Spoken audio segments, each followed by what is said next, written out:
ធីអូនជើងខ្លាំងប្រព្រឹត្តបទល្មើសនៅឃុំសំរោងសែននៅតែគេចរួចពីសម្លាញ់ច្បាប់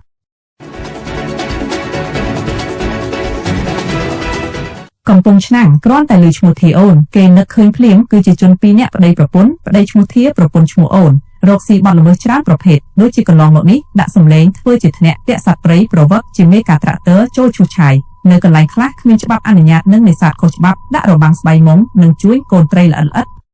ជាផលត្រីនៃរបាំងស្បៃមុំយ៉ាងសកម្មទៀតផងជាពិសេសគឺនៅក្នុងរដូវបិទនេសាទជារៀងរាល់ឆ្នាំតួយ៉ាងដូចជានៅម៉ោង 6:15 នាទីព្រឹកថ្ងៃច័ន្ទទី24ខែសីហាឆ្នាំ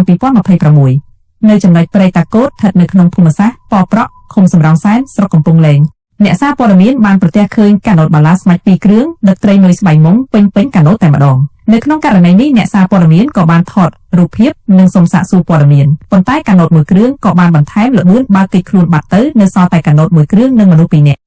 មនុស្សម្នាក់នេះបានប្រាប់ឲ្យដឹងថាពួកគេជាកូនរបស់ឈ្មោះធីអូននៅភូមិប៉ប្រក់ឃុំសំរោងសែនគឺម្នាក់ជាកូនបង្កើតនិងម្នាក់ទៀតជាកូនប្រសាចំណែកត្រីនុយស្បៃមុំនេះគឺពួកគាត់ដាក់របាំងស្បៃមុំខ្លួនឯងនៅចំណុចទ្រាកក់និងខ្លះទៀតគឺប្រមូលទិញពីគេបន្តិចក្រោយមកនៅខណៈដែលកំពុងសាកសួរនេះស្រាប់តែឈ្មោះធានិងកូនប្រុសម្នាក់ផ្សេងទៀតបានបើកកាណូតបាឡាស្មាច់ម៉ាស៊ីនជ្រែកមកដល់ហើយក៏បានបញ្ចេញចរិតច្រងេច្រងាងយកកាណូតដឹកត្រីនុយនិងកូន2នាក់នោះចេញបាត់ទៅដោយប្រើពាក្យគំរាមថាអ្នកកាសែតគ្មានសិទ្ធិអីខាត់កាណូតគេទេសាធារណជនឆ្ងល់ថាហេតុអីបានជាឈ្មោះធីអូននៅតែប្រព្រឹត្តបទល្មើសនេសាទបានយ៉ាងរលូនបែបនេះហើយរួចខ្លួនពីសម្លាញ់ច្បាប់រហូតមកទល់បច្ចុប្បន្នដូចនេះទាំងបច្ចុប្បន្នកម្លាំងបង្ក្រាបមានទាំងកម្លាំងរដ្ឋបាលជលផលកម្លាំងកងខេមរៈភូមិន្ទនិងកម្លាំងសហការពីកងឯកភាពគ្រប់បណ្ដាស្រុកទៀតផងនោះ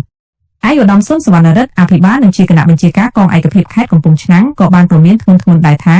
បើបុគ្គលសមត្ថកិច្ចរូបណាមានការពាក់ព័ន្ធនឹងបទល្មើសនេសាទគឺប្រឈមមុខនឹងការដកចេញពីក្របខ័ណ្ឌឬពីមុខតំណែងអត្ថបទព័ត៌មានដោយលោកសឿនសុច័ន្ទ